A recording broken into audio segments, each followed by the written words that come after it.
e o que é essencial conviviam em conjunto. Era chamado de corpus delicti. Aí, em um dado momento, sobretudo com a ascensão do positivismo, alguém olhou e disse: não, a gente precisa ter algo que diga o que é o crime para um direito.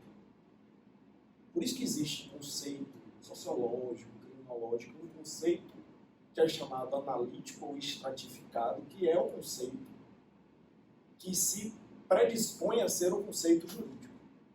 Então, quando a gente trabalha a teoria do crime, quer trabalhar o que é essencial para que a gente diga houve um crime. Qual é essa estrutura básica?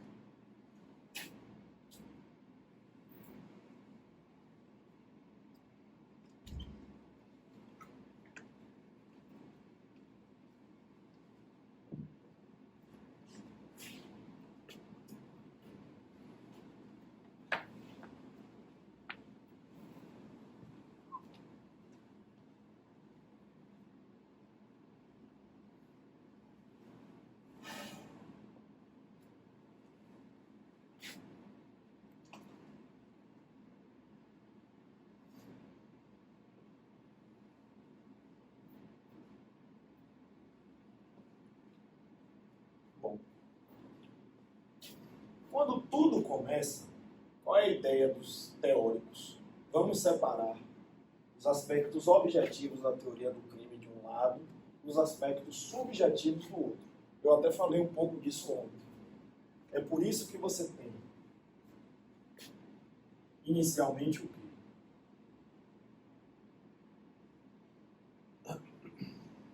Uma teoria causalista. E já na teoria causalista, na estrutura do fato típico, você tem conduta mais nexo causal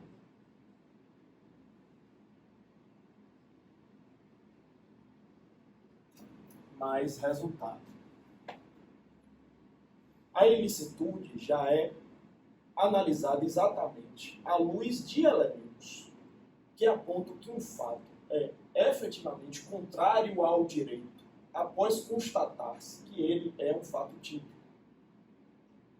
Já nas linhas iniciais, há uma ideia de que o fato que é, a priori, típico é ilícito, porque tem mais um elemento aqui, que é a tipicidade. A tipicidade se relaciona com a ilicitude. Por quê? Porque a tipicidade é descrita inicialmente apenas no viés formal, no sentido de ser o enquadramento desta conduta, desse nexo causal, desse resultado, por um tipo penal. Por isso que tipicidade é uma qualidade. Tipicidade não é um elemento do crime. Crime é fato típico, ilícito, praticado por um agente culpável. Daqui você já extrai, inclusive, que há uma diferença entre fato típico, que é o fato enquadrado por um tipo penal, de tipicidade, que é a qualidade do fato típico, é um fato que tem tipicidade de tipo penal, que é a norma penal, não necessariamente. Algumas outras divergências vão surgir, vão se encaminhar, analisando os elementos centrais de cada um desses pontos aqui, que foram destacados. E aí eu vou fazer essa caminhada aqui. Conduta. Conduta hoje entendida como comportamento humano voluntário voltado para um fim. A expressão comportamento inclui comissão e omissão.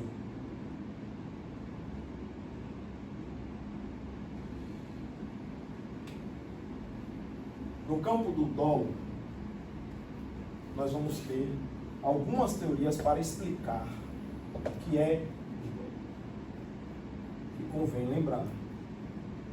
Certo? Quais são essas teorias?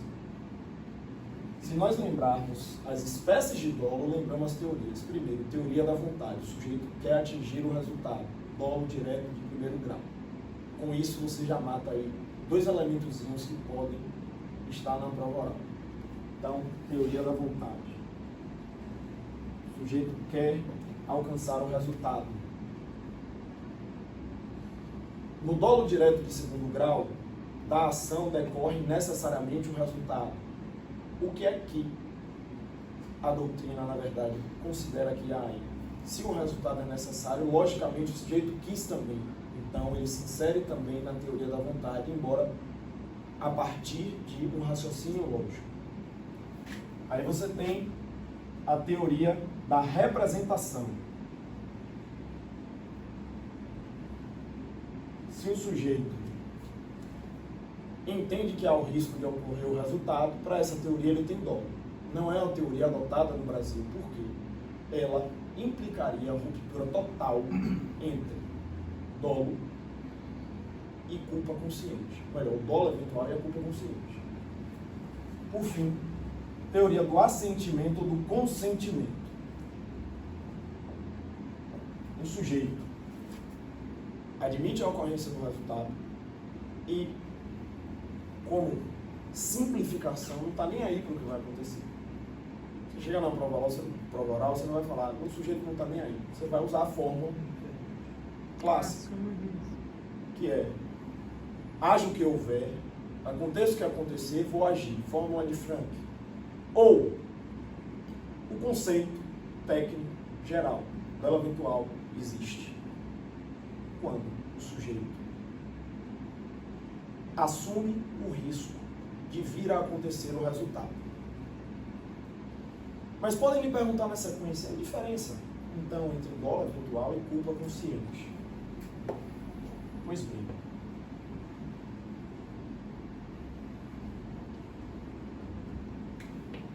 essa diferença pode ser pensada através de um raciocínio até simples, que parte dos elementos do dolo.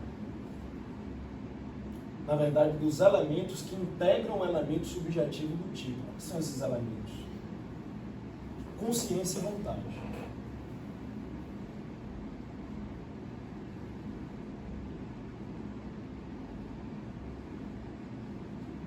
Percebam. Vocês têm aqui uma consciência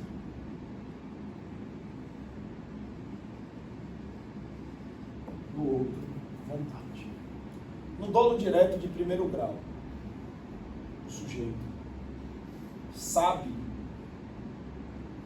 que do seu comportamento decorrerá muito provavelmente o resultado e tem a vontade de que o resultado aconteça.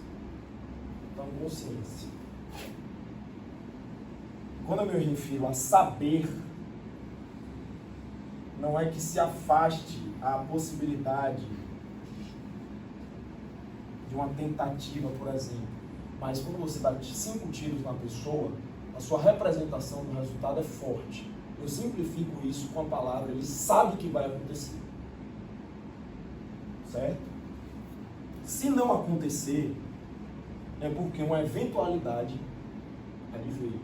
Então o sujeito sabe, o sujeito quer. O que é isso aqui? Dolo direto de primeiro grau. No dolo direito de segundo grau, o sujeito sabe, mas aceita. A vontade não é a mesma do que no dolo direto de primeiro grau. Pelo menos não é a mesma comprovadamente. Se João quer matar José e joga uma bomba no estádio que José assiste um jogo, o que é que se tem no processo? A comprovação de que ele queria matar José. Mas aceitou matar todas as outras pessoas. Então a diferença está na vontade. A consciência é a mesma. No dolo eventual, a consciência que é diferente. No dolo eventual, a representação do resultado é menor. A gente não pode dizer que o resultado é necessário. Então, não é que o sujeito saiba que vai ocorrer. Ele admite a probabilidade dele ocorrer. A gente pode colocar o seguinte: ele aceita a probabilidade. No fundo, é uma questão do quão provável é, que é bem subjetivo. Por quê? Quando a gente usa exemplos extremos, jogou uma bomba no estádio. Pô. O cara estava nem aí porque ia acontecer e a consequência é necessária, mas convenhamos, é necessária mesmo. Essa bomba pode não necessariamente matar, inclusive. Ela vai lesionar. Em geral. De repente o sujeito está numa proteção embaixo na hora, não vai acontecer com aquele ali. Entendem o que eu quero dizer? Mas a linguagem tem suas dificuldades. Aí às vezes a gente não consegue ver a diferença porque a gente se apega ao sentido literal do que é necessário. Certo? No dólar virtual, que é o segundo lugar, o sujeito aceita o risco do resultado e aceita que o resultado aconteça. Ele difere tanto no campo da consciência quanto da vontade das demais hipóteses de dolo. Aí a gente chega na culpa consciente. Na culpa consciente, o sujeito reconhece que há o risco do resultado. Então, eu vou até aqui melhorar essa tabelinha. Vou colocar aqui. Reconhece o risco. Na culpa consciente, o sujeito reconhece o risco. Qual é a diferença para o dólar virtual? Ele não aceita que o resultado aconteça, ele não quer o resultado. O sujeito não quer. O último, culpa inconsciente. Na culpa inconsciente, o sujeito não reconhece o risco. E naturalmente, se ele não reconhece, ele não quer. Mas ele deveria reconhecer o risco. O homem médio reconheceria o risco. E a grande questão na culpa é a reprovabilidade do comportamento ser reduzida, mas ainda existir. Porque o sujeito foi descuidadoso. Essa é a última diferença. Não reconhece o risco. Naturalmente, em razão disso, ele não quer. Pronto. Fora desses casos, e aqui não reconhece, mas deveria reconhecer. Fora desses casos, não há elemento subjetivo. E mais uma coisinha está absolutamente revisada, pensando na prova oral. A gente pode sair dos conceitos. Primeiro, teorias para definir o que é o nexo causal. É importante lembrar de duas principais e chegar à chamada teoria da imputação objetiva com algum cuidado. Quais são as duas principais? Inicialmente, teoria da equivalência dos antecedentes causais ou teoria da conditio sine qua non, segundo a qual é causa para um resultado tudo aquilo sem o qual ele não teria ocorrido tal e qual ocorreu. Como é reconhecível uma causa nesse sentido? É mais uma fórmula de Frank. Você faz um juízo hipotético de eliminação, tira um comportamento ou um fato do passado e se pergunta, teria acontecido? Qual é o problema dessa teoria? A possibilidade do regresso ao infinito. Qual é o filtro inicial? O elemento subjetivo do tipo. No caso de João que queria matar José no estádio, explodiu o estádio. Maria, mãe de João, não poderia ser responsabilizada pelo fato porque ao parir João, ela não tinha intenção de que ele explodisse o estádio. Isso é uma simplificação. Há coisas que são aprofundadas em alguns aspectos que não dá para falar. Mas é importante o quê? Ter essa estrutura geral.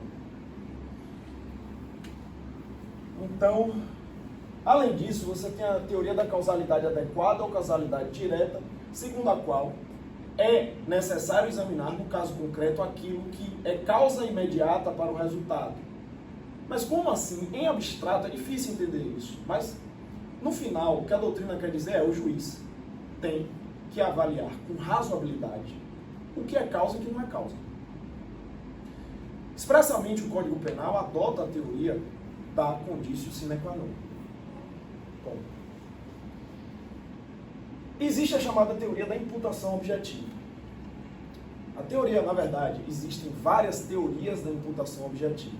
A mais conhecida é de Roxin. E Roxin entende, na verdade, que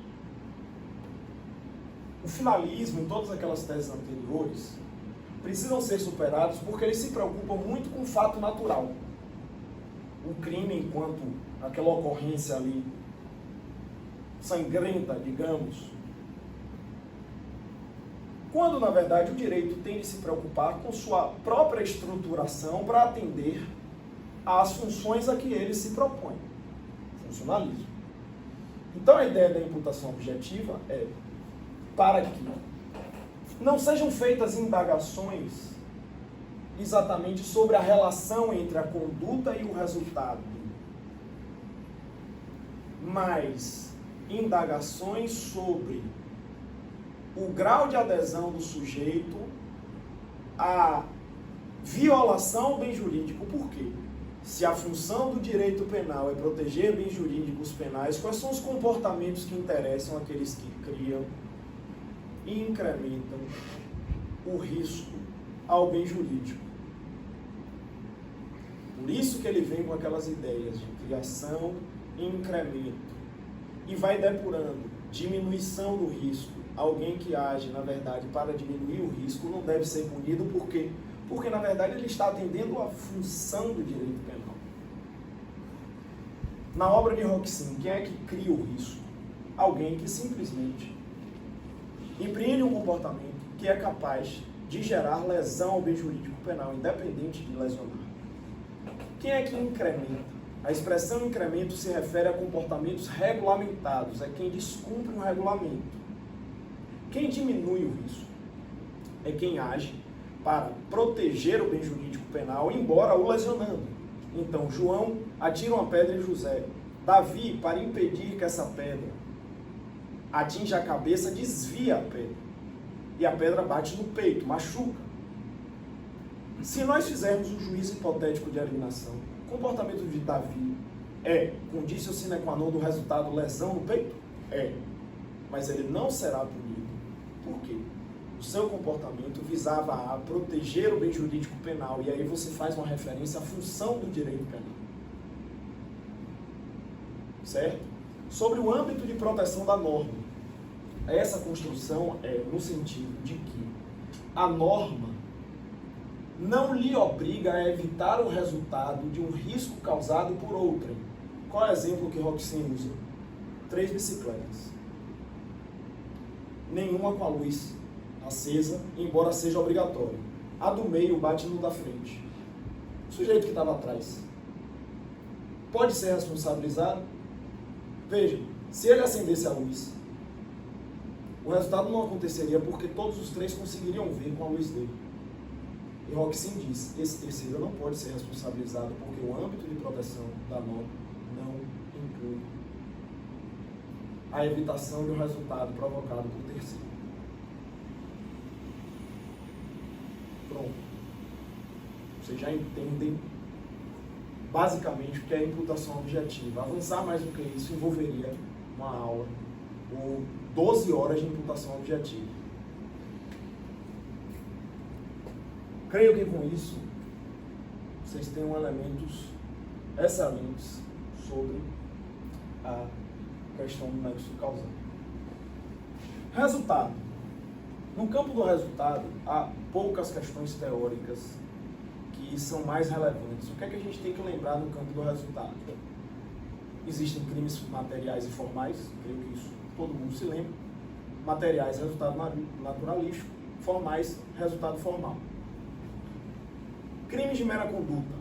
Crime de mera conduta é aquele que não prevê qualquer resultado. Diferente do crime formal, em que o resultado existe, é previsto, só que é exaurimento, não é necessário para a consumação. Certo? Aí a gente chega a um ponto.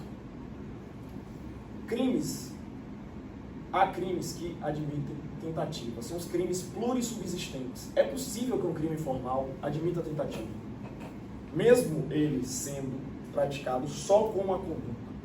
Porque a conduta pode ser obstaculizada no meio da execução, desde que a execução possa ser fracionada em vários atos. Certo? A tentativa é uma norma de extensão. Alguém falou, no momento anterior, que uma regra que não é norma de extensão seria uma norma de extensão. O que é uma norma de extensão? É uma norma que expande o tipo penal para uma situação em relação à qual, inicialmente, ele não agiria. Então, veja, o 121 do Código Penal fala, matar alguém. João atirou em José, não acertou. Ele matou alguém? Não matou. Como explicar que o 121 incida sobre ele? O 121 incide sobre ele porque uma norma expande o 121. O artigo 14 do Código Penal diz que o sujeito será apenado também, embora com a causa de diminuição de pena, nos casos em que o resultado não ocorrer por circunstâncias alheias à sua vontade.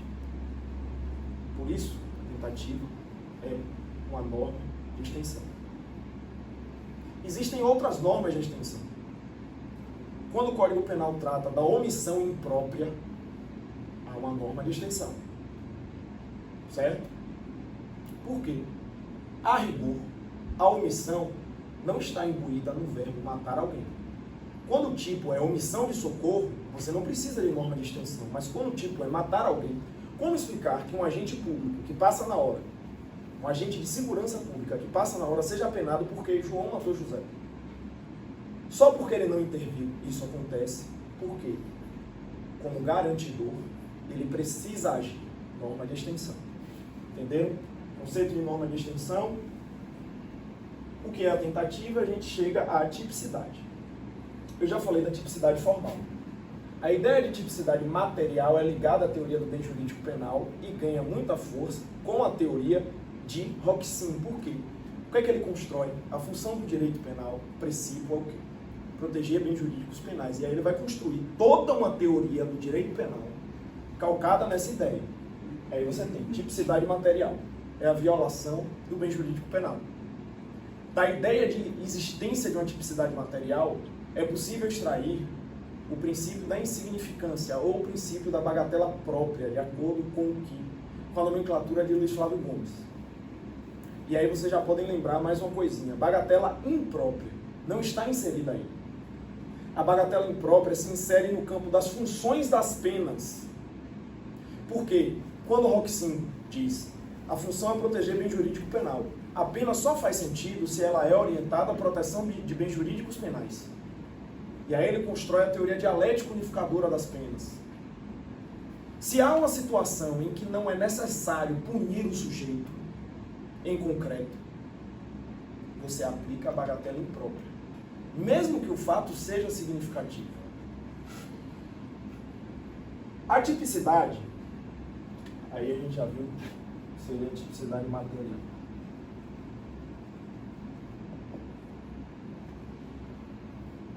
Zaffaroni fala de tipicidade conglobante. O que é tipicidade conglobante?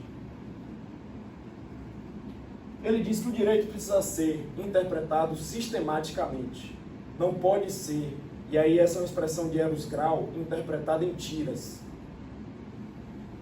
Então ele diz que não faz sentido o sujeito agir em exercício regular de direito e seu comportamento ser típico. Muito menos quando ele cumpre uma ordem, o estrito cumprimento do dever legal. Porque o direito não poderia dar ordens contraditórias, proibir de matar alguém e estabelecer que é um dever naquela situação matar alguém. Então ele, basicamente, traz as excludentes do estrito cumprimento do dever legal e do exercício regular do direito para o campo da chamada tipicidade conglobante. Quando é que há tipicidade conglobante? Quando o fato além de ter um enquadramento por uma norma penal, violar o meio jurídico penal, representa uma violação ao ordenamento do ponto de vista conglobado, incluindo as determinações e ordens que porventura sejam direcionadas para o agente. Isso é tipicidade conglobante. O pressuposto da tipicidade conglobante é o mesmo da teoria dos elementos negativos do tipo. A teoria dos elementos negativos do tipo diz que o crime não é matar alguém. O crime é matar alguém sem que se esteja em legítima defesa, estado de necessidade, exercício regular do direito e estrito cumprimento do dever legal. A partir daí, ela cria o quê? O conceito de tipo total do injusto, que envolve elementos positivos, a tipicidade formal, a tipicidade material, e elementos negativos, que devem estar ausentes, que são as excludentes de ilicitude. O tipo total de injusto, então, incluiria os elementos positivos e os elementos negativos do tipo. Certo? Na prática, do que se teria alguma decorrência disso? Parece que a intenção é fazer com que o ônus de comprovar que não houve uma excludente de ilicitude deveria ser da acusação a quem incumbe comprovar a ocorrência do fato típico. Seria, no entanto, prova diabólica. Por quê? Porque não existe prova de fato negativo. Ninguém é capaz de provar a inexistência. Certo? No campo da tipicidade ainda, e agora tratando da relação entre tipicidade e ilicitude, vão surgir essas teorias sobre qual é a relação entre tipicidade e ilicitude. Quais são as principais? Teoria da indiciariedade ou teoria da ratio cognoscendi, segundo a qual a tipicidade é um indício da ilicitude. Se o fato é típico, a priori é ilícito. Acaso comprovada a excludente de ilicitude, ele será lícito. Ou teoria da ratio essendi, segundo a qual a tipicidade integra a ilicitude como essência, em conjunto com as excludentes de ilicitude. Da teoria da ratio essendi é que se chega à teoria dos elementos negativos do tipo. O estudo do fato típico é absurdamente mais aprofundado do que todos os outros elementos do direito penal, porque aqui ainda estão outros pontos da matéria, de que, entretanto, não será possível falar tanto assim. Vamos destacar só alguns. No campo da conduta é que se insere o chamado concurso de agentes. Por que no campo da conduta? Por quê? Porque a gente trata de concurso de agentes porque há a possibilidade de várias pessoas se unirem para praticar um resultado. Vocês entendem isso? Então são várias condutas por várias pessoas e a gente tem que entender isso. E aí eu vou falar só de uma teoria, que é a teoria do domínio do fato.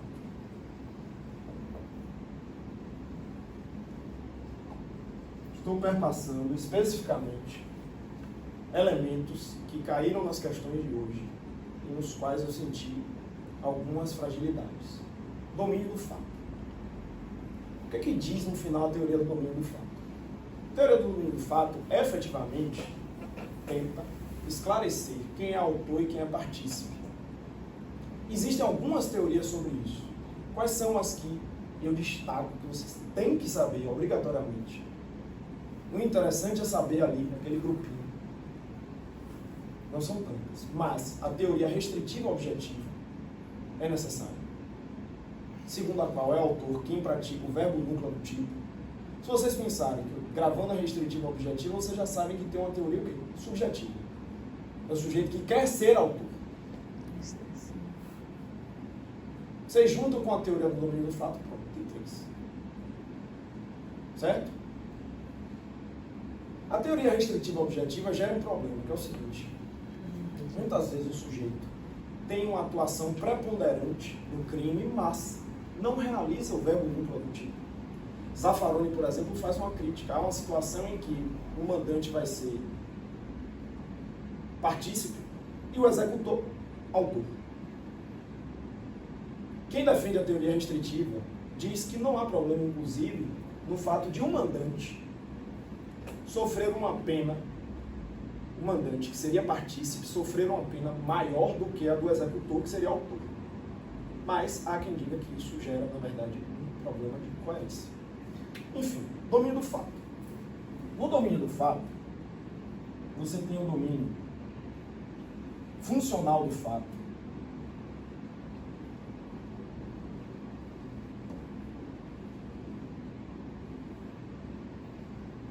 Tem o domínio funcional da conduta, domínio funcional do fato e o chamado controle sobre terceiros. Aqui é que está a chamada domínio da organização. Vamos lá. Domínio funcional da conduta. Quem tem? Quem executa o verbo não produtivo. Domínio funcional do fato. Quem tem? Quando um fato envolve uma divisão de tarefas em que cada comportamento é necessário para a execução final, todos são autores. É por isso que, para a teoria do domínio do fato, alguém que dirige o carro até a porta do banco para que seus comparsas executem uma subtração no banco, voltem, dê fuga, é também autor. Por quê? Na divisão de tarefas, o fato só ocorre naqueles ditames porque existe um motorista. Controle sobre terceiros. Existe nos casos de coação, nos casos de induzimento. Eu estou falando bem grosso modo, tá? E no final, no chamado domínio da organização. O que é o domínio da organização? O domínio da organização pode ser visto quando é possível comprovar que existe uma organização estruturada e com uma divisão de tarefas tal, sem a qual, ou melhor, através da qual é possível afirmar que o líder da organização é quem direciona todas as condutas. Nada acontece sem que ele determine, saiba, autorize. E mais, o agente que pratica a conduta, tanto pela hierarquia extremada da organização, quanto também pelo fato de que ele é um agente despiciendo, se ele não cumprir a ordem, outro cumprirá, não vai ser um autor isoladamente por conta disso, porque ele pode ser substituído por qualquer um. Ele age sob o controle do chefe da organização e, ainda que ele não haja, qualquer um praticará a conduta. Outra pessoa o substituirá dentro daquela organização, em razão do grau de influência que o líder exerce naquele grupo ali. Pronto. Vejam que não é um simples fato do sujeito determinar, contratar alguém, mate João,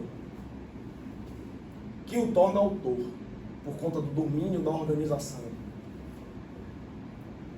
Na verdade, Luiz Greco, por exemplo, tem um livro que ele diz que o autor intelectual não é autor, de acordo com a teoria do domínio do fato. Ele é autor se ele praticar algum comportamento sem o qual não aconteceria. Percebam que o mandante pode desistir, o executor ainda matar. Por isso que ele não tem o domínio do fato. Como é que a gente pode cogitar que ele teria o domínio do fato? A partir do momento que ele desenrola ali o fato, ele não tem o domínio do fato. É diferente do domínio da organização. Autoria intelectual não se confunde com domínio da organização. Todos os outros elementos que nós pudermos tratar aqui desse universo vão se correlacionar a coisas que estão aqui. Certo? Eu creio que com isso eu caminhei pelas principais teorias que podem ser cobradas numa prova oral, os principais conceitos dentro desse tempo. Normativa. Teoria normativa se divide em duas. Chamada de teoria normativa pura, embora seja até desnecessário falar disso. Por quê? Porque você tem a psicológica e a normativa, e a outra é o quê? A normativa, mas chama de normativa pura. Você tem a extremada e a limitada. Quando se usa a expressão extremada, se quer dizer o quê? Uma separação extrema entre tipicidade e culpabilidade e mais, que você vai levar ao extremo a análise da reprovação normativa no campo da culpabilidade. De sorte que as discriminantes putativas, o que aconteceria com elas? Elas seriam erro de proibição. Porque você está levando a análise da consciência, da ilicitude a um extremo. Por outro lado, na teoria limitada, a discriminante putativa pode ser erro de tipo ou erro de proibição. O que vai distinguir? O objeto sobre o qual recai o erro do sujeito. Aí vocês pegam isso aqui.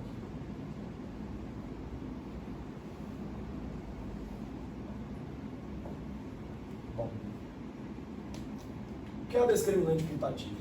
O sujeito acha que está atuando em conformidade com o direito, mas na verdade não está. E esse achar deriva de um erro. Esse erro pode se direcionar a o fato que acontece ali naquele momento. 2, ao ordenamento. Aí você vai ter, se o sujeito supõe uma situação de fato que legitimaria o seu comportamento, por exemplo, se João vê José, seu desafeto, e José faz menção a pegar algo nas costas, fazendo João crer que José pegaria uma arma de fogo, você tem um erro sobre o fato. Ele então saca uma arma própria e atira, mas José não pegaria uma arma, não havia uma arma ali. É um erro sobre o fato. Esse erro sobre o fato implica em erro de tipo.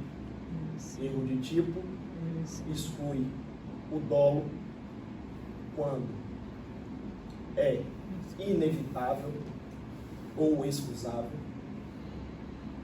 e permite a punição por culpa quando é evitável ou inexcusável se houver modalidade culposa do crime, ocasião na qual haverá chamada culpa imprópria, a única modalidade de culpa que admite tentativa.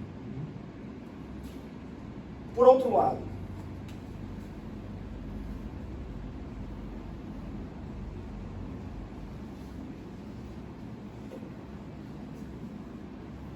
se o sujeito acha que existe uma excludente de ilicitude, suponhamos que o sujeito acha que é possível a legítima defesa da honra, eu fui desonrado, eu vou matar minha mulher. É só uma suposição para que vocês vejam com clareza. Ele está errando sobre o quê? Sobre a existência da excludente de ilicitude. É claro que no mundo real não seria viável postular isso, porque é um tema que está nos jornais, que está na boca do povo. Mas a gente ainda vai fazer esse recorte. O sujeito acha que tem um excludente de ilicitude, que não existe. Isso é o quê? Erro de proibição direto, não é? Por outro lado, o sujeito pode acreditar que atua ainda dos limites de uma excludente, mas não mais atua. O sujeito pode acreditar, por exemplo, que por medo pode, ao invés de dar 2 tiros na pessoa e ela caiu, situação meramente hipotética, porque normalmente 2 tiros não derrubam o sujeito com um grau de delinquência alto, proativo, derrubam alguém que se assusta, a não ser se for uma escopeta, né? Mas não é assim que funciona no mundo real, mas enfim. E aí ele, pô, esse cara vai me procurar depois para me matar, e ele, com medo, atira ali por cima. Ou por raiva. Eu não vou entrar no aspecto de quais são as consequências do excesso